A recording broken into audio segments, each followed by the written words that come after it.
The craziness continues as we move forward in our study of political theology. Welcome to Apologetics from the Attic, the show that seeks to teach and defend the Christian faith in a post-Christian culture. And now, broadcasting from an attic in an undisclosed location somewhere outside of Pittsburgh, Pennsylvania, here is your host, Dave Lewis.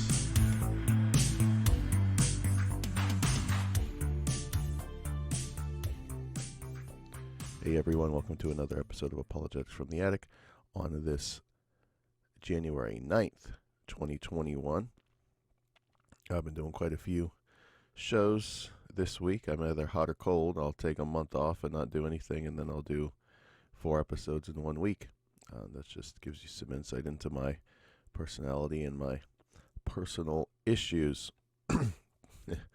But yeah, a lot to talk about, current events, and then we'll continue our study of David Van Druden's book. But the biggest news now that's kind of in the world that I inhabit has overtaken the news about the Capitol is the news about social media. So I'm pulling my Twitter over here. Let me minimize it. In this program I use, I need to figure out a better recording program. If you're watching, as you could see, there's a hang up in my video is kind of lagging behind everything. This is the most powerful computer in the world, but I think it might be the program too. It's a little glitchy. Anyway, so the first thing I saw this morning. So the big thing right now, right, is Twitter, banned Trump permanently. And now the claim is that everyone is losing followers. Now, I don't know if that's because people are leaving Twitter now and going over to Parler. And, I don't know. Parler's super glitchy, man. I've never liked Parler. I tried it a couple months ago because everyone was talking about it. I didn't really care for it. But like Dr. Michael Brown, I just noticed I lost 700 followers in the last couple hours, a large number considering I only have 45,000 followers. Are any of you seeing significant drops? Let's open that thread and see what people are. Twitter has now wiped out 8,000 of my followers and are deleting many accounts across Twitter. You can see Michael Brown makes a point. I'm not sure if they're wiping out our followers or if conservatives are fleeing Twitter. Yeah, I think that's a better explanation. I think people are leaving Twitter. So yeah, there's that. There's the crackdown on social media. And, whatever your opinion is about censorship and stuff like that, the reality is that Twitter and Facebook are privately owned companies. Now, you could make the argument that they should be regulated like a public utility, and people shouldn't be, pushed out. So, the electric company can't say, well, because you have a political view, I'm not going to allow you access to electricity. Well, some people are saying Facebook should be regulated that way. Well, of course, who's going to regulate them? And there's a lot of issues to this. And, Christians who think that it's the end of the world if we don't have access to social media, it's a bit of an overreaction. The Holy Spirit is perfectly capable of using us in the old-fashioned way of street evangelism. Remember that? Where you actually go outside and talk to people about Christ and debate them on worldview issues. We still have our churches, we still have these things, but it's an interesting situation. Dr. James White has been talking about, you need to learn how to use RSS feeds. Do you know what an RSS feed is? Let me teach you real quick so you know how to use an RSS feed. This is Google Chrome, right? See this thing right here? So you can go into your settings. I think it's your settings. I think you can go into your settings and you can, here, let me show you. I think this is how you get. See, I don't even know how to get to it. RSS feeds. Sorry, I should have been able to teach you this. But anyway, however I set it up originally, see this button right here? Next to RSS feed reader. So, and I don't really use it. I just mess with it. I have Toby Sumpter, Blog and Mayblog. That's the guys from Cross Politic. And then you got Doug Wilson, and then my own. So let's go on my own. So see, this will put the blog posts. So the bottom line is, we still have our websites now. If web hosts who, like, WordPress hosts my website, let's say that they start shutting down websites because they don't like the views expressed, then that's when you know we're in big trouble. I mean, it's one thing for Twitter and Facebook to ban people, but if they start shutting down your ability to join a web hosting platform and have your own website on the World Wide Web because they don't like your views of politics or religion, well, that to me is the signal that we know we're in trouble. So there's that. And then there's just the continuing back and forth about what happened at the Capitol. I found a good one this morning. I was listening to it before I got on, about half of it. I'll listen to the rest. This is Jeff Durbin. He has an eyewitness account because he was there at the Capitol. I remember James White mentioning it when it was happening, that Jeff was there. And, he's talking about, he does think there were Antifa members there, which I don't doubt there were Antifa members there. But at the same time, he's pretty honest about the fact that the Trump supporters were wilding out. And, it's just a mob thing. If you got tens of thousands of people all worked up, it does only take a handful of people to, and it could have been the Antifa people who sparked it. And, let's go, storm the Capitol, and then the mob just takes over. And the mob could have been 99% Trump supporters who went into the Capitol, but that 1% of Antifa that starts stirring everyone up and freaking out could be the ones that sparked it. And then it takes over from there. And, once again, everybody's just like, why in the world weren't they prepared for this? And where were the police? And where were the riot police? And why didn't they have the place secured? And there's, of course, been a bunch of resignations. The Capitol Police Chief has resigned. The Sergeant-at-Arms of both the House and the Senate that are in charge of security, they've resigned. So that's that aspect of the story. It was crazy. Now, I did a blog post, and I'll put it in the show notes episode, or the notes of this episode, where I went over how, I've had a evolution in my thoughts. When I first saw the footage, like Tuesday, Wednesday, of what happened at the Capitol, my view of it, for what I saw on like Fox News and NBC, was like, okay, these are just some people who, they got into the Capitol, and then they kind of just, were like, oh, we're inside now, and they just ran around a little bit, and that was it. And there was no, like, violence or threats or anything crazy going on. But then I saw some videos that spooked me and made me go, okay, wait a minute, this was a lot more dangerous and a lot crazier than's being presented. And if you want to read the blog post, I don't have to spend much time, because I walked through my evolution of that, and then I post videos that I saw.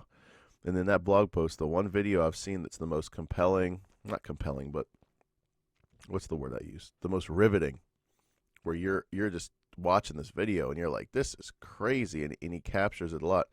I posted that link where it's like a 40-minute video, and that video is where you see that woman get shot and killed by the police because they're trying to break into this inner part of the Capitol, it looks like, because they try to get in the one door, and that door is very secure. It doesn't seem like they could even break the glass on it.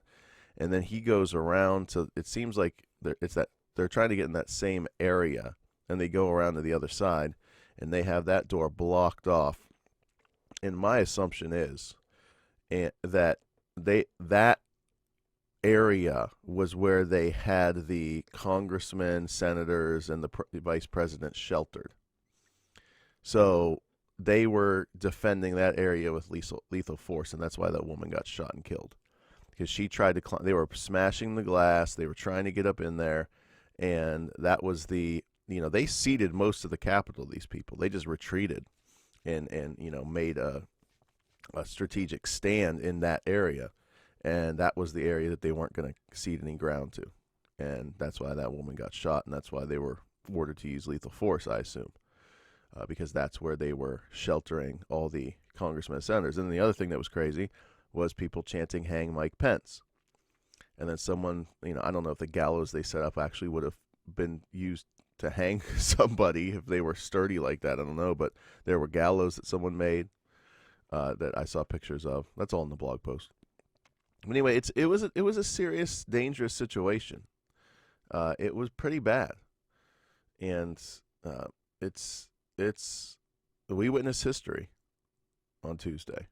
We really did. It was pretty crazy what went down. Was that Monday? Why was it Monday or Tuesday? I don't even know what day it was now. Well, it was either Monday or Tuesday. All right, so you got that, and Twitter's this whole and then let's look at Drudge real quick, and then we can get back into the book. Drudge this morning. Pelosi calls general to block president from nuke codes. Did you see that? It was, she's like, well, let's make sure he can't use nuclear codes. Poll majority want him removed. Republican senator get out. Police support from right may be eroding after response to Hill mob. How crazy will he get? 264 hours left. Monday, impeachment 2. Articles drafted. He's banished from Twitter. Yeah, so that was the biggest thing. That was a big thing. Him being banned from Twitter permanently, and then them coming out saying Monday they're going to impeach him. So Nancy Pelosi, of course, the Democrats control the House, so Nancy Pelosi can pass impeachment articles because they can pass that through. Now the Senate, Mitch McConnell's already signaled, I think, that he is not going to bring the Senate back into session to consider that before January 20th. So it might be the Pelosi thing might be a political stunt to get House Republicans on record whether they are going to vote for that or not. And they'll make them pay a political price for not voting to impeach the president and kind of tar and feather them with that and say, well, you didn't vote to impeach him. You are okay with his behavior. And that's kind of how those type of things work. And then, that was the latest thing too, Parler. So Parler supposedly supposed to be this great alternative to Facebook and Twitter. I've never been very impressed with it. I don't like the search function on it. I don't like the way it floods my news feed with only popular, Sean Hannity type, Dan Bongino type people. They post constantly on there. Nothing against those guys, but it's just I don't know. It seems, maybe I haven't figured out how to set it up right. But my feed doesn't have regular people posting stuff in it. It's all celebrities. I couldn't find regular people. When I tried to search, how do you? I don't know. It was weird because it doesn't seem to have you have. It's like a mix between Facebook and Twitter. I can't figure out you create a pretty significant profile, and I can't tell if you're supposed to have friends, and then it's got this echo feature. Yeah, I don't get it. But anyway, everyone's going over. Apparently, Trump has an account on Parler now. It was crashing. I could not get it to work last night. It's working this morning better, but it was crashing. But now the latest things is Apple warns Parler moderate or out. So basically, so the app, right? This doesn't mean you can't get on Parler through a PC through a web browser. I don't know how good it works on a web browser on your phone, but it works pretty good on a web browser on your computer. But this is 95%. I think I saw a Facebook thing where when I was doing some marketing work for my job, that 90% of Facebook users look at it on their phone. There's very few people who look at social media on a traditional personal computer. Very few people. Anyway, so Google Play's removed it already, and Apple Store is threatening to remove it unless they start moderating the content. So that's interesting. So this is turning into something pretty bad. a lot of people are saying big tech is moving now against, Trump supporters for sure, and now they're going to start moving against Christians. What does somebody put on their thing? Put your, put, add your, add your pronouns to your bio so it doesn't get banned. It's just, oh, sorry, that's funny. I think that's funny. Yeah. Add your pronouns. And then this whole, I saw this thing too. MAGA mob stole national secrets, laptops, iPads taken. That's interesting, right? They looted laptops. They took like government laptops. The FBI's hunting these people down right now too. That went into because there's so much video footage that they can pull. Mutant COVID strain more contagious as it replicates in throat. And then, there's this new thing where Biden's just going to release all the vaccine, that's not the issue. The issue isn't that there aren't enough doses. The issue is the delivery system is log jammed. And the government bureaucrats who are trying to control who gets the vaccine first, and some of them aren't even going by science. Like I saw a thing where Andrew Cuomo was, saying only hospitals get it, which I understand that. But then it was, well, you can't give it out to so for example, like a 40-some-year-old person who is a clerk at the hospital who doesn't even work with COVID patients is getting it before the at-risk 60, 75 and older group, which is ridiculous. So, crazy times. And we can spend more and more time, how much time have I already spent on this, rambling on current events, but I'd like to continue reading from this book. It's Politics After Christendom by David Van Drunen. And if you're watching, I put my little whiteboard back up. And what we've read so far, and you can go back to episode 1 of Political Theology Part 1. And we read how government is legitimate but provisional, common but accountable. So this is his framework for thinking through how Christians from a biblical worldview should view government. And what we should say is government is legitimate. In other words, it should be there. It's ordained by God. It needs to be there. We're not anarchists. We believe that there should be government. There should be order. There should be a creation of a group of government entities that bear the sword and that keep order in society and promote justice. So it's legitimate, but we also understand that it's provisional. So it needs to be there, it should be there, it's ordained by God, but it's not the permanent solution to the problems of humanity. Christ is, the gospel is, his coming kingdom is. That's the ultimate, there won't be a government like we know it when Christ takes over and the planet, and he brings the new heavens and the new earth. He will be king, and there will be no other. So Christians, we believe in an absolute monarchy when it comes to Jesus, but as we live on this side of his coming kingdom, we believe that the Bible's clear that there's a legitimacy to government. And government's also common but accountable. So this common means it should exist for the sake of everyone, regardless of your religious beliefs. And that's the big thing in Western culture anyway, is that government in Europe existed to enforce certain and promote certain forms of Christianity and persecute and even kill people who did not conform to the view of Christianity that the church and state in a cabal kind of enforced upon the population. So America, of course, was founded partly on getting away from that view.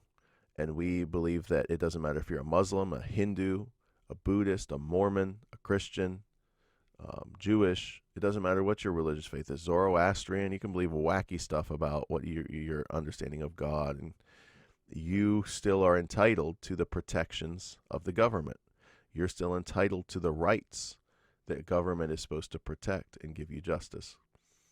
Now, but the question is, that same government that's common to everyone must be accountable to some standard of what they're choosing to enforce, what they're choosing to reward, what they're choosing to punish, what they're choosing to penalize, what they're choosing to encourage in a society. And that's where there is not moral neutrality. The myth of neutrality, that you can have a government that just goes by science or just goes by reason, and that's how they, protect the interests of all. No, there's a morality that there's an underlying worldview that you can't help but have. This is like, the presuppositional kind of insight, presuppositional apologetics, that there has to be a standard. There's always a standard. You can't escape there being a standard. And of course, we believe the standard is the scriptures, although Van Drunen is real big on natural law. And he gets into that. And he's got a book before this that I want to get because I didn't realize that it was even out there. The whole book is about natural law. So, in other words, governments are accountable, but they're not necessarily accountable to enforcing biblical morality. There's also a natural morality that can be perceived apart from supernatural revelation that they're accountable to as well. And that gets kind of controversial. So let's continue to read because he's laid this out. I tried to summarize it again, but if you want, well, obviously, the main thing I want you to do if you're interested in this is buy the book. Don't just listen to my rambling about it, but I did read every word of this first chapter in the last episode. So let's continue. So this section, after he's done this introduction, here's what he does. The context of this political theology. The preceding discussions identified some basic contours of a Christian political theology that, in my judgment, meets several fundamental tenets of biblical teaching concerning civil, community, and public life. Affirming legitimate but provisional and common but accountable is hardly all that political theology needs to do, and even affirming them in general terms leaves many important questions unanswered. But failing to embrace these basic contours is almost sure to guarantee missteps in a more detailed political theological inquiry. Thus, it is worth asking where those who affirm these basic contours will land if they attempt to situate themselves in the broader landscape of Christian political theology. In the remainder of this chapter, I suggest a way to answer this question. I first identify an approach to political theological issues in the broader Christian tradition that I believe provides the best resources and categories for explaining how political institutions are legitimate but provisional, common but accountable. The present volume embraces this approach while also seeking to refine and improve it. Second, I briefly consider several other popular paradigms for Christian political theology and explain why I conclude that each, despite genuine strengths, is less than satisfactory, in large part because each paradigm fails to reckon sufficiently with either legitimacy or provisionality. Okay, so that's his next goal in this section. Affirming two. There are many ways to try to make sense of the complex development of Christian thinking about government and civil society over 2 millennia. One helpful way is tracing the varied expositions of, quote, the two. So this is important. Why do I always lose my sticking? Here it is. So, the two, and I've heard this before, and you've probably heard it before once I read it. The two. So what's he talking about? In many different social and theological contexts, Christian thinkers have spoken of the two cities, two swords, two powers, two kingdoms, and two governments. These do not mean the same things, although some are at least potentially compatible with each other, and it seems fair to say that their advocates propose them in order to address a set of interrelated issues. These advocates recognize that Christians need to make certain distinctions in order to understand the social realities of this present world properly. Earthly communities must be distinguished from the heavenly community. The church must be distinguished from the state, and so on. Theologians have long recognized that good distinctions make for good theology.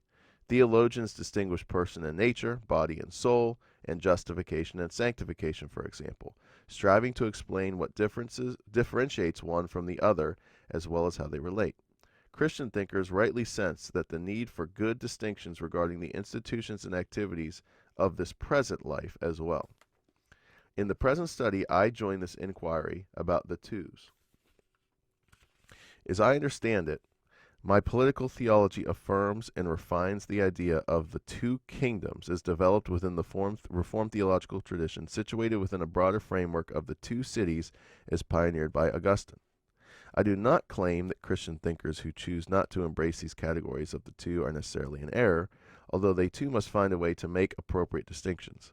But I myself gladly identify with this line of analysis, despite the unfortunate connotations that taint the idea of the two kingdoms in the minds of many.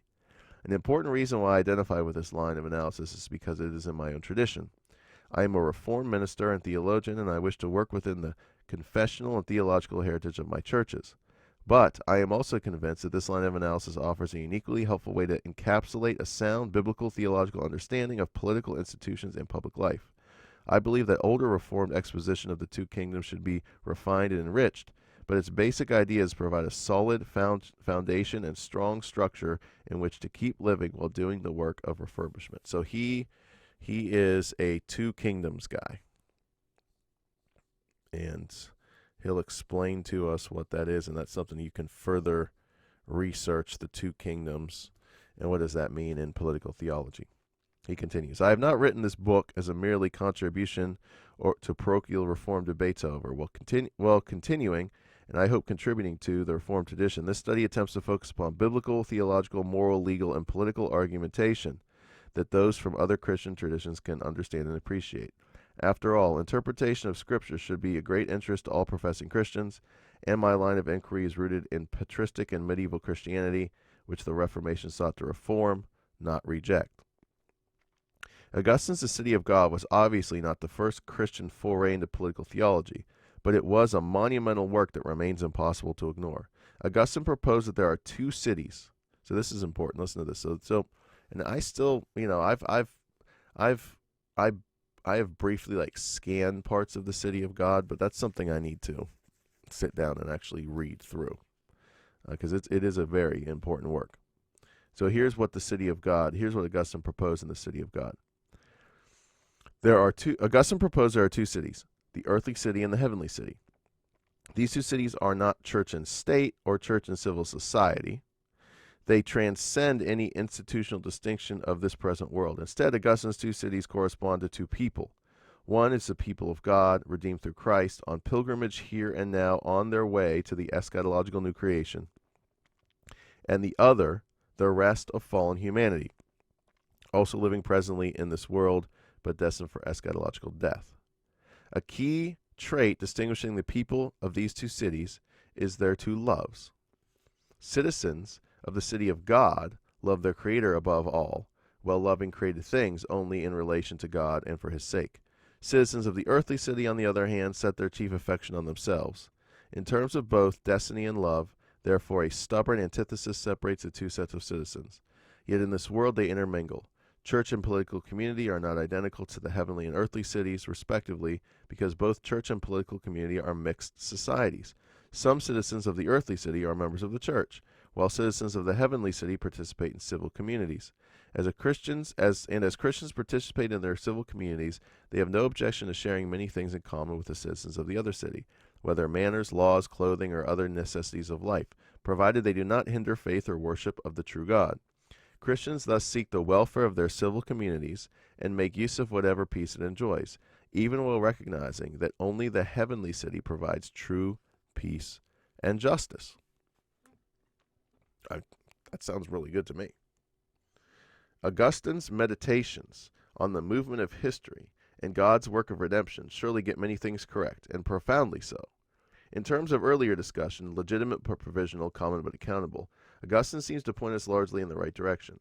He expressed a genuine, if appropriately measured, appreciation for earthly political communities as common, for he encouraged Christians to share many things with unbelievers without scruple and to support the attainment of temporal peace, although he also advocated for the state's use of coercion to compel recalcitrant people into the church. Yet this commonality did not deny moral accountability. The City of God critiqued earthly societies and their alleged virtues, and insisted that Christians cannot share in common those things that divert them from God. Augustine was also clear about the provisional character of political communities, which endure only for a time and fall far short of the heavenly.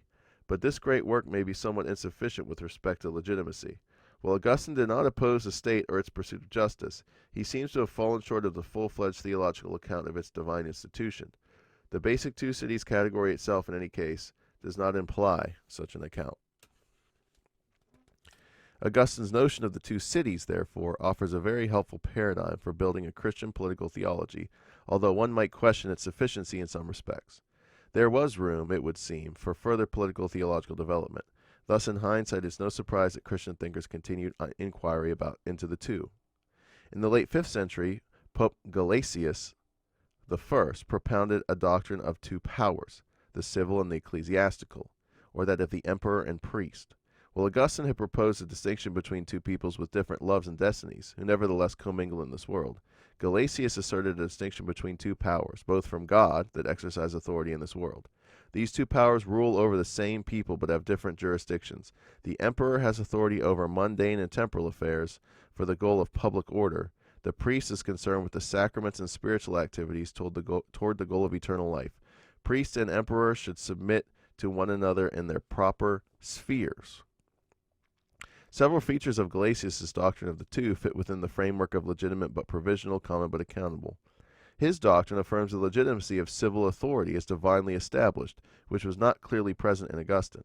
By associating civil authority with mundane and temporal affairs, Gelasius also suggests the provisional character of civil government. His paradigm, furthermore, embraces no myth about the state's moral neutrality. More doubtful is whether Gelasius' two powers could sufficiently account for commonality. His paradigm presumed the joint rule of Pope and Emperor over a unified Christian society and the Emperor's humble submission to the Pope in all spiritual things. In this respect, it seemed to suffer tension with the idea that God has ordained political institutions and public life for all human beings. And if the vision of a unified Christian society constituted an attempt to realize the New Jerusalem ahead of God's own schedule, which I fear it did, then this paradigm may also have compromised the provisional character of civil government.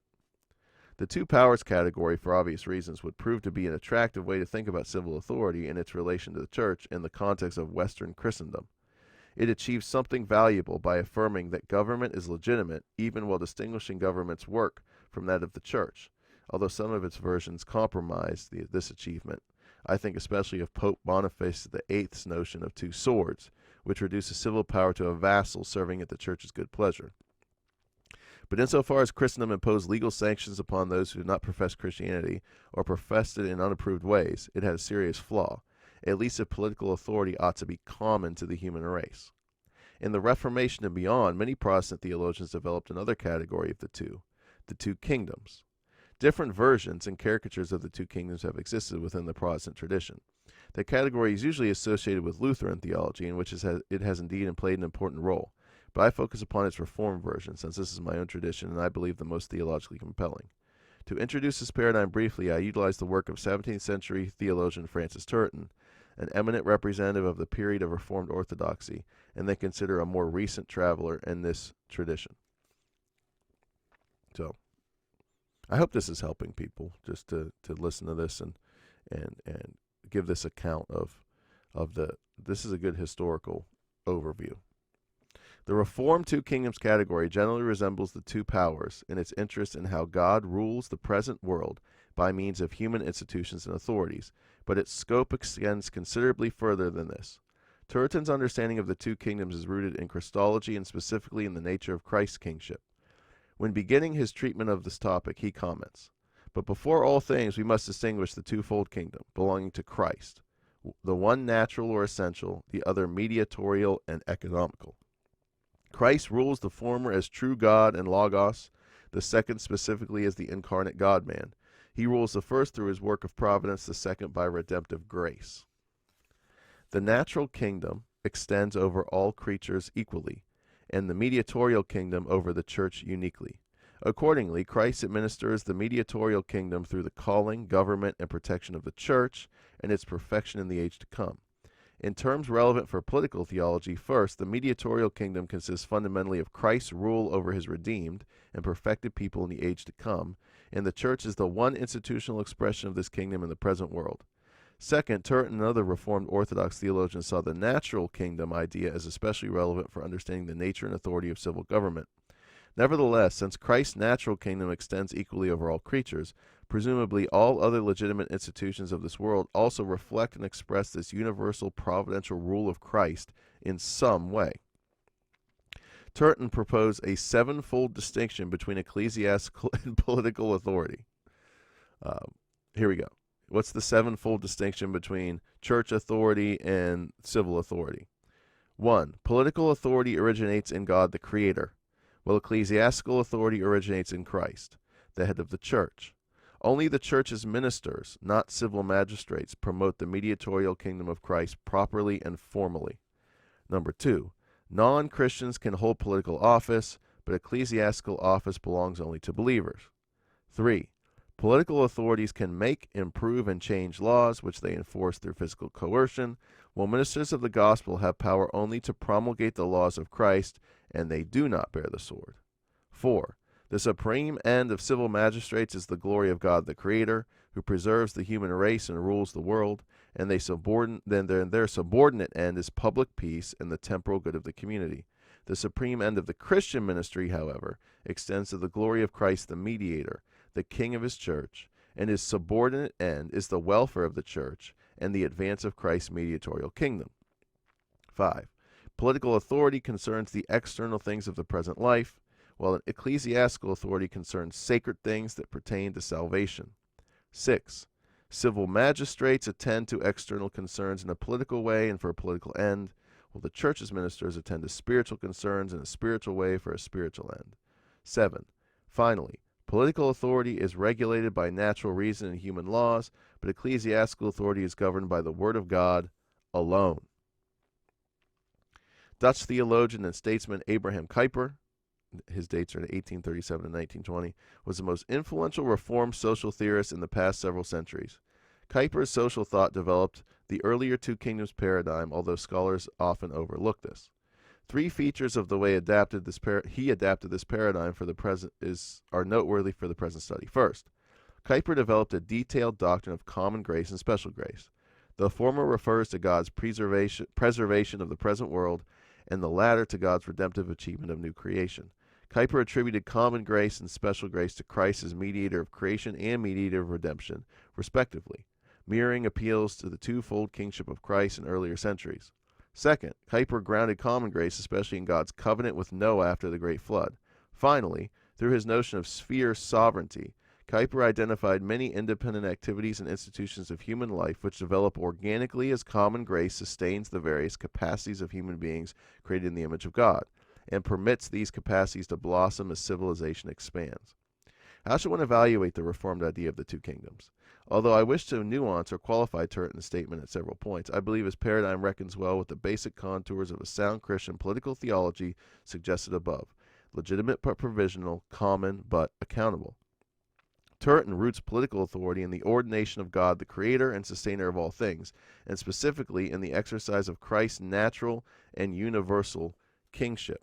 So if you're watching, so you got Christ, right? And he has 2 ways that he reigns on earth. He is the king, and he reigns in these 2 ways. So he has his 2 kingdoms, his kingdom of the civil authority and his kingdom within the church. So Christ is over both. So the civil government, so for example, the American government as it exists now is ruled over by Christ, but it's ruled over through his providence. It's ruled over through men who don't necessarily have to be believers, and Christ is still executing his will of providence through these rulers. So let me Turton roots political authority in the ordination of God, the Creator and Sustainer of all things, specifically in the exercise of Christ's natural or universal kingship. Civil office is thus legitimate.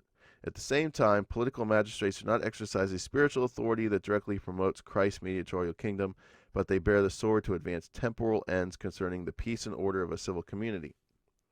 Thus, Turton's paradigm affirms political provisionality alongside legitimacy. Turton also touches upon commonality. He affirms that Christ's natural kingdom extends to all creatures equally, and that non-Christians as well as Christians may hold civil office. Yet the common character of political authority is obviously morally accountable. Turton places political authority under the ultimate authority of Christ the King, so that it will promote the divinely instituted ends of temporal life. Thus, two kingdoms paradigm, therefore, however, does raise questions similar to those I mentioned regarding the two powers. Turretin maintained a vision of a unified Christian society in which political magistrates, despite having no spiritual authority over the church or individual conscience, ought to wield their physical sword in support of the true church and keep threats of heresy and blasphemy at bay. This at least raises the question whether Turretin's exposition sufficiently accounts for commonality and provisionality of political life. So we arrest heretics, or it's interesting. In the end, I judge that the basic idea of the two kingdoms that Turretin represents is a theologically sound structure, a home in which Reformed Christians do well to keep living, and a home to which they may gladly invite guests from other traditions. Two things might enhance the attractiveness of this home. First, understanding the two kingdoms against the background of the two cities may help the two kingdoms tradition to account adequately for notions of commonality and provisionality that popular versions of Christendom underappreciated. Second, supplementing the two kingdoms distinction with aspects of Kuyper's idea of common grace, the Noahic covenant, and sphere sovereignty may enrich and deepen older paradigms, such as Turretin's. Old homes frequently need update and refurbishment, especially when many wish to condemn the house altogether. The present study in part undertakes such an updating and refurbishing effort. So if you're interested in this, there's a lot of resources. You got Turretin and Kuyper. I've been meaning to study him myself. I haven't studied him, because Abraham Kuyper is a fascinating figure in the Netherlands. He actually became the prime minister in the Netherlands. So he's a Christian minister who became the prime minister, and he has a lot of interesting stuff that he had to work out as how does the government relate to the church. So he's very, very fascinating. We got several more pages here, because then we have paths that he has not taken. And it's way too many pages to go forth. But this is a very thorough book. 41 minutes. Let's just get a taste of this. The paths not taken. I now mention a few other popular approaches to political theology. I consider approaches within both Reformed and other Christian traditions for Christian political theological debates seem merely involve one confessional tradition battling another. As the following pages indicate, debates within Roman Catholic and Eastern Orthodox circles often bear remarkable similarity to those within Reformed churches. You know what? We're not going to get into this because it's going to take too long, and it's not going to be a complete thing. But because you have theonomist and Christian reconstructionist, there's a lot of different ones. But basically, we hold that the civil government is ordained by Christ, and that Christ in some sense rules over that civil government, and the purpose of civil government is peace, order, and justice in society. The role of the church is the spiritual kingdom, the salvation of souls, the ushering forth of the new heavens and the new earth as Christ is gathering his elect through the preaching ministry of the church, and that's what we do. So I hope this has been helpful. I don't want to drag this out too much longer. I've done quite a bit of episodes this week, but I appreciate if you're still listening or watching up to this point. 43 minutes in, I appreciate you. I appreciate that you take the time to listen to this, and I pray for you and your spiritual, mental health during this time, that you keep Christ first, that you keep his gospel message first, that we remember that life is fleeting, that we are but a breath, and that Christ is all. So please like and share this content if you find it helpful with your friends on Facebook. Smash the like button on YouTube, and thank you so much, and God bless.